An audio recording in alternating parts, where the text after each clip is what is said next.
estava falando agora há pouco de todo o teu histórico, né? E aí passa pela minha cabeça o seguinte: metodologia. Como que o Michel se adaptou, como que ele né, colocou as suas ideias, de que forma que ele absorveu a cultura local, porque a gente precisa entender a cultura, para aí sim, daqui a pouco, colocar todas as nossas ideias. Quais são as ideias do preparador físico Michel Ruff? Como que foi essa adaptação durante tanto tempo nesse mercado? Bom, primeiramente é importante dizer que o futebol ele tem vários caminhos para se conquistar títulos e vitórias. E não se tem o certo. Ninguém sabe qual é o certo, né? O caminho certo a gente descobre depois que as coisas acontecem. Então, na verdade, eu não posso dizer que o meu é o melhor, nem o que é o mais correto, como também de um outro colega, eu dizer que ele está totalmente errado e que ele não tem possibilidade de conquistas, né? Então, acho que isso é muito importante deixar claro, Verdade. porque às vezes as pessoas têm a ideia de que o copia e cola vai dar certo. E isso, Não é bem os assim. modismos, né, estão aí e a gente tem que ter muito cuidado. Eu, por exemplo, em 2007, ainda no Brasil e trabalhando em clubes pequenos, eu comecei a estudar sobre a metodologia sistêmica. Eu só tinha a metodologia convencional na minha cabeça. E eu comecei a estudar sobre metodologias e uma delas foi a metodologia sistêmica, que ela está totalmente distinta da metodologia convencional e da metodologia do treinamento integrado, né, que são as mais populares no futebol. Isso. Apesar de ser um erro tu desenvolver uma metodologia convencional que ela é provinda do treinamento individual. E então a metodologia sistêmica ela se aproxima muito mais dessas outras duas ao treinamento do desporto coletivo, que é o futebol, ou o basquete, ou o handebol, ou o futsal, porque tu não trabalha sozinho, tu trabalha com um grupo, tu tem as partes que estão inseridas dentro de um todo.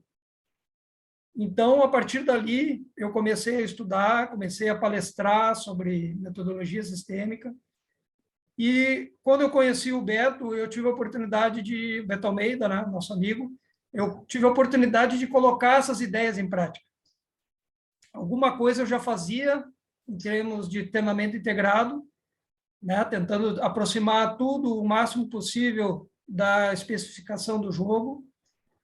Só que quando eu conheci o Beto, eu já tinha conhecimento da metodologia sistêmica e pude colocar tudo em prática. E ali onde a gente trabalhou junto, no São José, no Veranópolis, na Ubra, depois no Pelotas, fizemos uma grande campanha no Pelotas, né? Fomos vice-campeão da Taça Fernando Carvalho e perdemos só para o Inter na final, e um super Inter, né? Não era só um Inter, era um super Inter. Então, ali naquele momento, a gente conseguiu colocar em prática todas as ideias desde o primeiro dia de treino, né? De desenvolver modelo de jogo, trabalhar dentro das ideias do jogo, construímos junto com os jogadores uma metodologia, criamos a identidade do clube junto com a história do Pelotas, né? Que é um clube de grandes jogadores, de qualidade técnica, mas ao mesmo tempo de muita raça, até pela rivalidade que tem com o Brasil. E isso tudo fez com que a gente tivesse sucesso, conseguimos implementar essa metodologia. E aí, logo depois, a gente teve o convite para ir para o Juventude, onde a gente trabalhou junto, e por isso tu sabe que eu tenho esse conhecimento, né? E não só da teoria, e sim da prática, porque esse é o maior problema do copia e cola, né? Tu não ter a prática, tu não Não sabe o valida. momento certo de executar as coisas. É. E aí esse momento de interrogação é o que te deixa mais inerte à situação, né? E aí é eu acho que é o grande pulo do gato para quem trabalha com diferentes metodologias.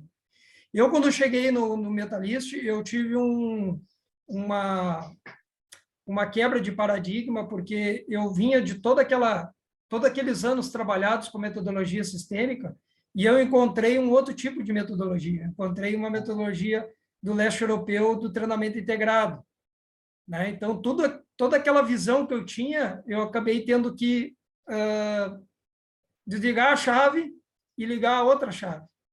Menos mal que eu já conhecia treinamento integrado. Então, para mim, não foi tão radical a quebra de paradigma, porque eu consegui interpretar e poder me adaptar. E foi aí que eu comecei a criar os mecanismos para poder inserir aquele conhecimento que eu tinha dentro dessa metodologia que eu estava sendo inserido. E aos poucos eu consegui passar alguma coisa para o treinador. O treinador era um cara de 60 anos, que já estava 8 anos no clube, ganhando jogos, chegando sempre entre os primeiros no campeonato ucraniano. Nunca ia pensar que um brasileiro poderia chegar e ensinar alguma coisa para ele.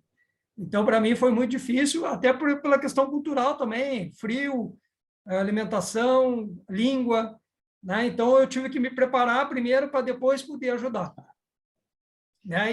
E o primeiro passo era que eles me aceitassem. Isso. Né? Então, eu precisava ter esse retrocesso metodológico para poder me inserir dentro daquele contexto.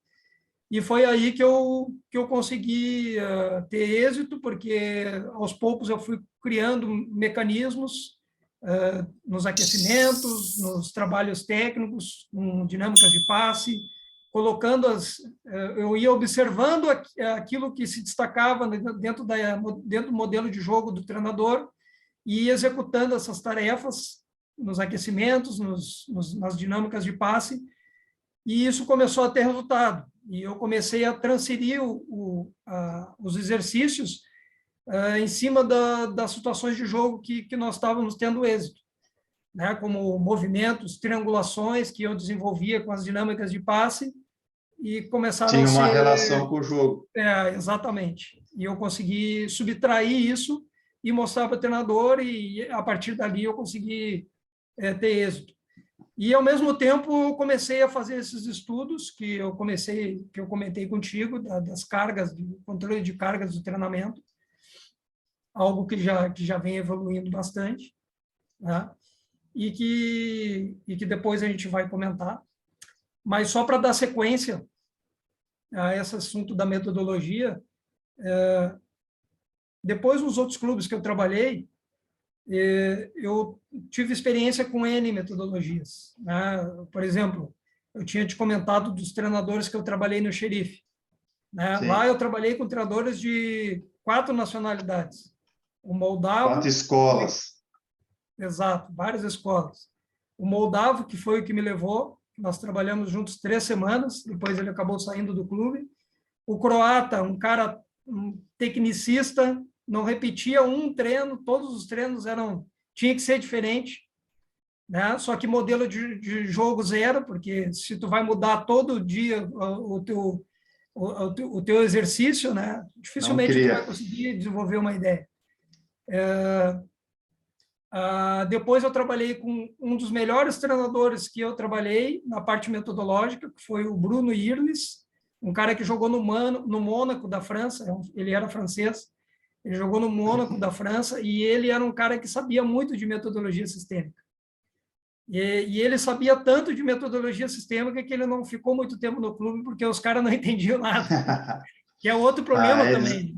É desafiador. Opa, é verdade. É outro problema que, às vezes, tu está muito acima do nível dos jogadores, muito acima do tempo, e até em termos de nomenclatura, de ideias, e tu não consegue passar, não consegue transferir as tuas ideias.